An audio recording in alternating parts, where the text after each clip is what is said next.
had 11 losses. Back then, I think they played 12 games, regular season games, and I think they were 0-11-1. Okay, so here's I think they tied the Steelers. We'll have to get the book out and see how good my memory is. One thing. When I grew up in Dallas, I'm born and raised here, and I remember when the Cowboys started, and they used to give away, like, one adult could bring in like 4 kids free.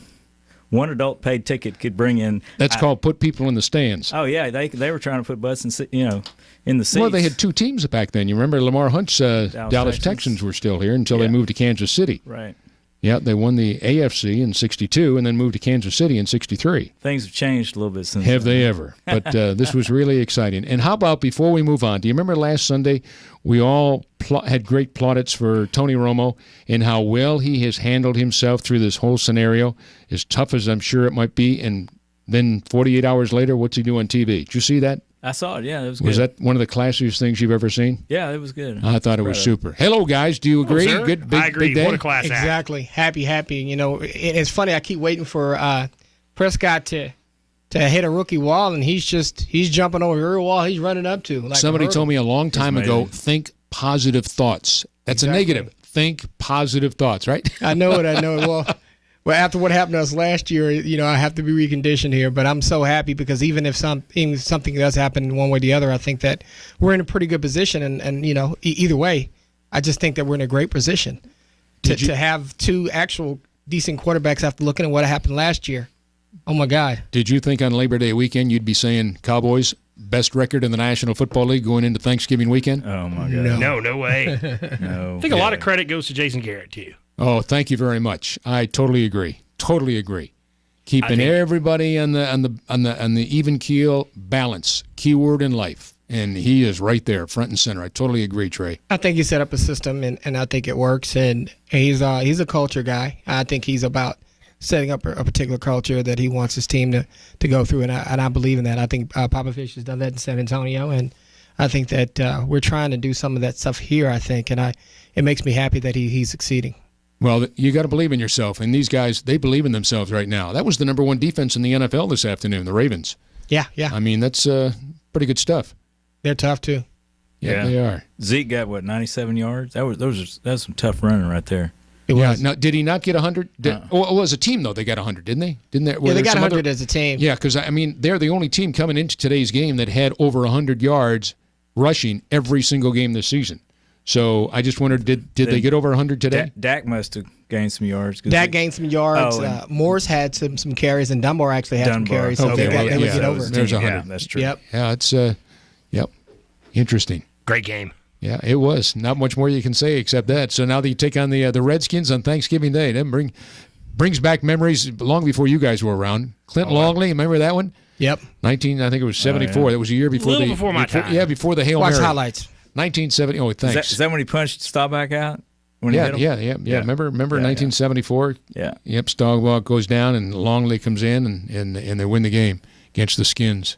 Yeah. So one of those great games. A lot of people didn't want anything to do with playing on Thanksgiving. The first game they played was 66. 66 was the first Thanksgiving Day game that the Cowboys were involved in. You remember you had the Bears and you had the Detroit Lions prior to that.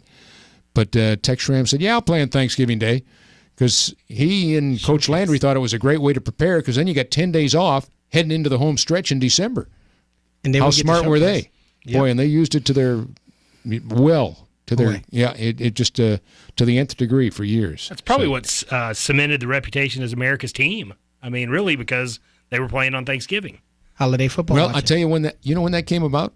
No, I don't. 1978. Remember when they Super Bowl 12, they defeated the Denver Broncos. Mm-hmm. You had the Cowboys against the Cowboys, the Mile High Cowboys against the Texas Cowboys. And that was the first Super Bowl ever in the Superdome in New Orleans, Super Bowl 12. And that was Staubach's second win and as a quarterback for the Cowboys. And NFL Films was so impressed with what the Cowboys had done in the decade of the 70s against, remember, the Steelers? Mm-hmm. Steelers won 4, but they named America's team. They named the Cowboys America's team. And that was NFL Films that actually gave the Cowboys that name after Super Bowl 12. That's a little trivia for you there, guys. I love them NFL Films. I mean, the music, just hear it. John Facenda. Yes. Yeah, the great voice. But, the late, great John Facenda. He was something. So what do we want to talk about this week? Well, we got Cowboys out of the about the Texas Longhorns. I really do. Just to chime in while we were talking about this, I think I just witnessed Charlie Strong losing his job. That was just a horrible loss to Kansas. I got to say, I was just really disappointed. Probably won't make a bowl now. He just really wanted Charlie Strong to get an opportunity to truly work some greatness with the team, and I just don't know if he's going to have an opportunity to do it. You can't lose to Kansas. Can't lose to Kansas. It can't happen. That was painful. 5 turnovers first half. It was Seriously? the most boring overtime game I've ever watched. I didn't even watch it. I just as soon as I tied it up at the end, I just turned it off. It's like, okay, this is not good. Just had to throw it out there. And I've been a big fan of Charlie Strong and a big supporter of Charlie Strong all along. And I just, that press conference after, he just looked defeated. Well, he did. He was. He was. I mean, to Kansas, of all people, and there was a point where it looks like we were going to get an interception, and the guy just didn't hold on to it. And when I start to see certain things happen, I go like, uh-oh. It's just a bad omen for him. I feel bad. Ugly. It was. Yeah. Well, let's talk about something more fun. I mean, okay, so I just have to talk about the Cowboys for one more second. So when we had a 14-point lead, then they scored. It was down a 7-point lead. So we get the ball back. So I texted my son, who now lives in Washington, and I said, I'm nervous because in the old days, like that lead would have evaporated. Mm-hmm. I mean, there was a good chance it would have evaporated. Today we held on to the ball, ground down the clock, kicked field goal, 10 points. They get the ball back with 1 minute left. Big deal. No way they can beat us now. I mean, it's just a whole different deal. And, they're just fun to watch again. I've said that before. I enjoy watching the Cowboys again because they haven't broken my heart. Not yet. All season. Not yet. It's One loss to the Giants, but that was early on. Yeah, and it's just like the whole thing is coming together, and it's like the Dez connection is starting to happen a couple times. Got a couple touchdowns, and Dez looked it's great. opening things up. Yeah. I think it's going to work out for us. I really He do. looked great. Yeah, he does. He does look great. I mean, he catches the ball. And I mean, when he got that running. ball and that guy had his hand right there, man, no way that guy's knocking that ball out. strong man. No way. And that touchdown pass is unbelievable. Yeah, it really was. Yeah, it was. He's fighting. I mean, he's. All right, so here we'll put the. Well, we got to think positive though, right? Positive. But I don't want to psych him out here. But do they go all the way? I do. I think they do. I think they do. I just think that they just need to clean the little things up, continue to be consistent, and I think if they do that, they got some things that they still can do, and I want them to continue to just move forward. And if they do that, I think we got a great shot to go all the way. The key is injuries. Yeah, Injuries and luck. You got to have some right. breaks. You got to stay away from the injuries. And every year, those teams that do, they end up in the Super Bowl. and you know what? I think this year we're better situated, even injury wise.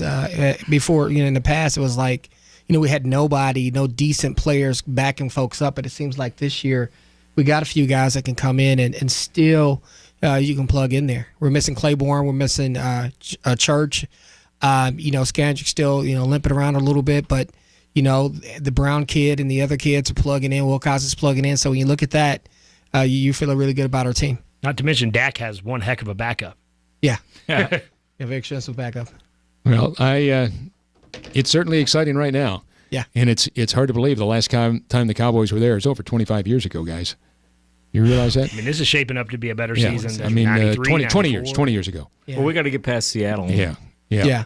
That's what I was looking at today. I was watching Seattle, and they run like a machine, and I want to make sure that we continue to run like a machine because I think we're better than they are, but we got to pay attention to detail because if you don't pay attention to detail against that team, you will pay for it. Yeah, but if you match quarterback to quarterback with Seattle, what do you got? Scary, right? Yeah, it is. Yeah. So who knows what's going on? All right, guys. Enough on the end of the sports. Enough of the football and the Cowboys. Maybe at the end we'll come back and have a little fun. But in the meantime, let's take a break here as we continue on this edition of our Relationship Roundtable on this Sunday night. A little chilly on the outside, but as we said on the inside, it makes for a good Sunday night. Lots of talk coming up this week about the Cowboys now 9-1, best record ever as far as 9 in a row. Never happened in franchise history. Good stuff for Jason and company. We'll be back with more. And 570 KLIF.